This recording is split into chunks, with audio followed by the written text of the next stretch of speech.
पैसा गरीबों की बस्ती से लेकर अमीरों की हस्ती तक हर किसी को पसंद है। कहीं दिन भर भागा दौड़ी तो कहीं चोरी मक्कारी। स्कूल्स हो या कॉलेज या हो इंडियन गवर्नमेंट बनाए तो जनता के हित के लिए जाते हैं, लेकिन सब कुछ अब एक बिजनेस बनकर रह गया है। हर जगह पैसों को ही प्रायोरिटी मिलती है। कागजी काम काफ़ी नहीं, ज़मीनी हकीकत पर भी ध्यान दें।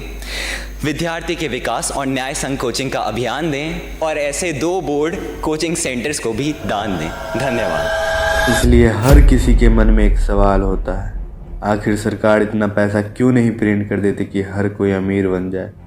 आखिर ये पैसे को कंट्रोल कौन करता है? तो चलिए आज हम सब ये समझने की कोशिश करते हैं कि पैसे का जन्म कैसे होता है और वो आपके हाथों तक कैसे पहुंचता है।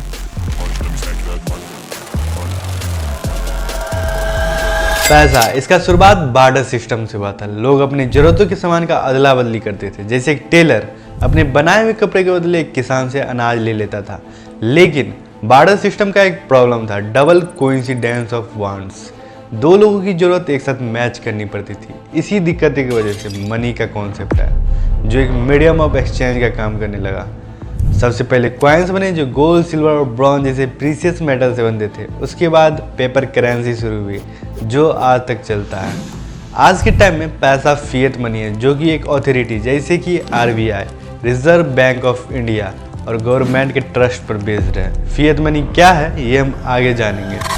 पैसा प्रिंट करने का प्रोसेस एक सिस्टमैटिक और सिक्योर सिस्टम है जो reserve bank of India, RBI और गवर्नमेंट के अंडर होता है। नोट्स बनाने और उन्हें सर्कुलेट करने का काम बहुत ही केयरफुली तरीके से किया जाता है। अब एक सिंपल सा सवाल, पैसा बनता कहाँ है? तो चलिए स्टेप बाय स्टेप समझते हैं। हर नोट जो आपके हाथों में आता है उसका सफ़र शुरू होता है RBI के अंदर आने वाली 4 हाई सिक्योरिटी प्रिंटिंग प्रेसेस से, जिसमें से एक नासिक शहर के महाराष्ट्र में है, दूसरा देवेश शहर के मध्य प्रदेश में है, तीसरा मैसूर शहर के कर्नाटक में है और चौथा सेलवेनी शहर के वेस्ट बंगाल में है। वहीं कॉइन्स का प्रोडक्शन गवर्नमेंट मिंट के अंदर 4 जगहों पर होती है, मुंबई, कोलकाता, हैदराबाद और नोएडा। ये लोकेशन हाई सिक्योरिटी जोन्स है जहां नोट्स और कॉइन्स बनाने का हर प्रोसेस पर हर पल ध्यान रखा जाता है। पैसा कहाँ बनता है ये तो हम जान गए, पैसा किस चीज़ से बनता है अब हम ये जानते हैं। करेंसी नोट्स एक स्पेशल कॉटन रैग मटेरियल से बनाते हैं जो जनरल पेपर के मुकाबले काफ़ी ज़्यादा ड्यूरेबल होते हैं। ये पेपर वाटरप्रूफ होते हैं, जल्दी फटते नहीं हैं। इस पेपर को सिक्योरिटी मिल मध्य प्रदेश के होशंगाबाद से लिया जाता है और करीब 80% नोट्स इंपोर्ट किए जाते हैं दूसरे देशों से, जिनमें जर्मनी, UK और जापान जैसे देश भी शामिल हैं। और इंक जो पैसे बनाने में इस्तेमाल किया जाता है वो भी high security fade resistant ink होते हैं, जिनसे नोट्स के कुछ स्पेशल यूनिक फीचर्स को डिज़ाइन किया जाता है, जैसे वाटरमार्क, सिक्योरिटी थ्रेड और कलर शिफ्टिंग टेक्स्ट। और वहीं कॉइन्स बनाने के लिए निकल, कॉपर और जिंक जैसे एलिमेंट्स का यूज़ किया जाता है। एक खाली कागज का टुकड़ा जो किसी काम का नहीं लगता कैसे बनता है देश की अर्थव्यवस्था का सबसे बड़ा आधार? पैसा। इसके पीछे एक पूरी फैसिनेटिंग प्रोसेस है, एक के बाद एक स्टेज है जिसमें हर कदम काफ़ी इम्पोर्टेंट होती है। जिसमें पहला स्टेज है paper preparation and quality check, एक खास कागज़ जो सिर्फ करेंसी नोट्स बनाने के लिए तैयार किया जाता है। इस कागज़ की ड्यूरेबिलिटी और सिक्योरिटी फीचर्स पहले ही टेस्ट की जाती है, जैसे वाटर मार्क्स और फाइबर्स, ताकि कोई भी इस नोट्स के डुप्लीकेट्स नहीं बना सके। फिर शुरू होता है प्रिंटिंग का पहला फेज, ऑफसेट प्रिंटिंग, जहां नोट्स का बैकग्राउंड डिज़ाइन और तस्वीरें प्रिंट होती है, जैसे गांधी जी का पोर्ट्रेट हो या सिक्योरिटी थ्रेड पैटर्न। अब अगला कदम है इंटैग्लियो प्रिंटिंग। ये नोट्स पे एक उभरता सा टेक्सचर बना देता है, जिसे आप नोट्स को छू के फील कर सकते हैं, जो कि नोट्स में एक और सिक्योरिटी फीचर ऐड करता है। फिर होती है नंबरिंग। अब हर नोट को एक पहचान मिलती है, उसका यूनिक सीरियल नंबर। अब वक्त आता है फाइनल क्वालिटी चेक का। हर नोट्स को अलग अलग इंस्पेक्ट किया जाता है, कोई गलती तो नहीं, कहीं पे मिस प्रिंट तो नहीं। जो नोट सारे टेस्ट को सक्सेसफुली पास कर जाते हैं उन्हें ही आगे के प्रोसेस के लिए भेजा जाता है। बाकी खराब नोट्स को वहीं पे उसी वक्त तुरंत डिस्ट्रॉय कर दिया जाता है।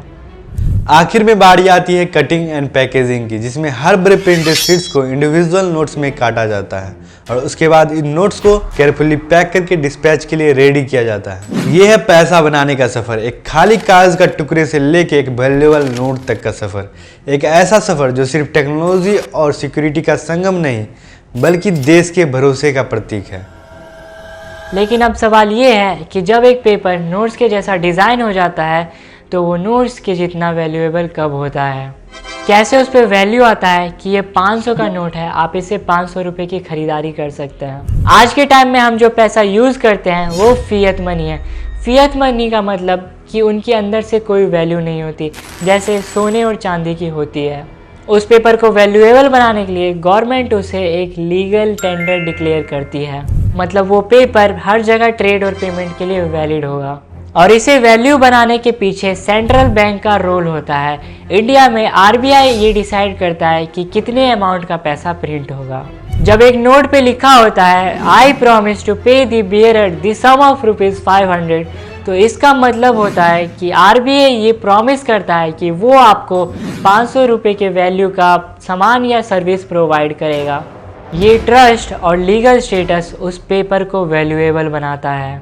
और इस तरह पैसों पे वैल्यू तो आ गया, पर अब सवाल ये है कि इतने सारे पैसों को कौन और कैसे कंट्रोल करता है? पैसा का सफर शुरू होता है आरबीआई से। आरबीआई एक सेंट्रल अथॉरिटी है जो देश की मॉनेटरी सिस्टम को कंट्रोल करती है और इसका काम है करेंसी इशू करना, मतलब ये डिसाइड करना कि मार्केट में कितना पैसा होना चाहिए। मॉनेटरी पॉलिसी रेगुलेट करना, मतलब इंटरेस्ट रेट और लिक्विडिटी को कंट्रोल करना। इन्फ्लेशन कंट्रोल करना ताकि एक रोटी का कीमत 10 रुपये से 100 रुपये ना हो जाए। आरबीआई का काम है पैसे के फ्लो को बैलेंस करना ताकि इकोनॉमी स्टेबल रहे। पर ये कहानी यहीं ख़त्म नहीं होती। पैसा सिर्फ आरबीआई के कंट्रोल में नहीं, गवर्नमेंट ऑफ इंडिया के कंट्रोल में भी है। पैसा और इकोनॉमी को हैंडल करने में गवर्नमेंट ऑफ इंडिया का भी बहुत बड़ा रोल है। I propose to abolish the so-called angel tax for all classes of investors. Fiscal policy के ज़रिए। फिस्कल पॉलिसी का मतलब होता है गवर्नमेंट के पैसा हैंडल करने का तरीका। इसमें दो चीज़ें होती है। पहला, टैक्सेस लेना, लोगों और बिजनेस से पैसा कलेक्ट करना। दूसरा, स्पेंडिंग करना, स्कूल, कॉलेज, हॉस्पिटल, रोड्स और जॉब क्रिएट करने में पैसों को खर्च करना। सिंपल भाषा में समझे तो फिस्कल पॉलिसी का मतलब इकोनॉमी को बैलेंस करना, गवर्नमेंट टैक्सेस और स्पेंडिंग को डिसाइड करना, मतलब आपकी सैलरी से लेकर सब्सिडीज तक सब कुछ यही हैंडल करता है। बजट एलोकेट करना, जैसे एजुकेशन, हेल्थ, डिफेंस, हर सेक्टर में कितने पैसे स्पेंड करने हैं ये गवर्नमेंट तय करती है। अब सभी के मन में एक सवाल जरूर आता होगा, आखिर गवर्नमेंट बहुत सारा पैसा प्रिंट करके सबको अमीर क्यों नहीं बना देती? तो चलिए समझते हैं। अगर गवर्नमेंट बहुत ज़्यादा पैसा प्रिंट कर देता है तो मार्केट में पैसे ज़्यादा हो जाएंगे, लेकिन सामान और सर्विसेज उतनी ही रहेंगी और रिज़ल्ट ये होगा कि चीज़ें महंगी हो जाएंगी और जिसे हम इन्फ्लेशन कहते हैं। जिम्बाब्वे और वेनेजुएला में कुछ ऐसा ही हुआ था। नोट छाप छाप कर लोगों को बांटना शुरू कर दिया गया था, जिसका असर ये हुआ था कि एक ब्रेड खरीदने के लिए भी लोगों को सूटकेस भरकर किलो के हिसाब से पैसे ले जाने पड़ते थे। इसी हाइपर इन्फ्लेशन की वजह से उस देश की इकोनॉमी पूरी तरह से गिर गई थी। अब तक आप ये जान चुके हैं कि कैसे पैसा का कंट्रोल किया जाता है और कैसे पैसा प्रिंट होता है, लेकिन अब हम ये जानते हैं कि कैसे पैसा प्रिंट होने के बाद लोगों के हाथों तक पहुंचता है। पैसा प्रिंट होने के बाद आरबीआई के रीजनल ऑफिसर्स तक ले जाया जाता है।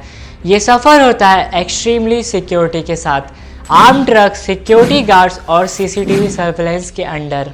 आरबीआई ये पैसा कमर्शियल बैंक्स जैसे एचडीएफसी, एसबीआई, आईसीआईसीआई और अन्य बैंक्स तक पहुंचाता है।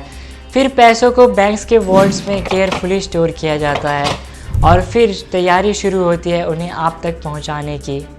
एटीएम से निकलता है एक नोट या बैंक से मिलता है एक विड्रॉल स्लिप, ये पैसा आपके हाथों तक आता है बैंक्स के नेटवर्क के जरिए। इस प्रोसेस में लोग बैंक्स या एटीएम से पैसा निकालने के बाद मार्केटिंग और सर्विसेज खरीदने के लिए यूज़ करते हैं और फिर रिटेलर्स और बिजनेसेस से पैसा वापस बैंक्स में जमा होता है। इस साइकिल के थ्रू हर नोट इकोनॉमी में कई बार सर्कुलेट करता रहता है। लेकिन इस पूरे प्रोसेस में इस बात पर बहुत अच्छे से ध्यान रखा जाता है कि पैसा बिना किसी डिसरप्ट के पब्लिक तक स्मूथली पहुंच जाए। पैसों को प्रिंट करने के पीछे अलग ही खर्चे हैं।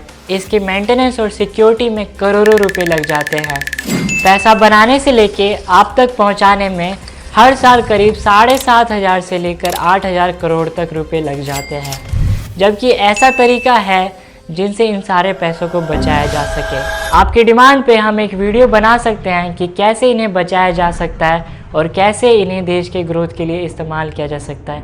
अपना ओपिनियन कमेंट करके ज़रूर बताएं। मिलते हैं अगले वीडियो में। इस वीडियो को लाइक कर दीजिएगा और चैनल को सब्सक्राइब कर दीजिएगा।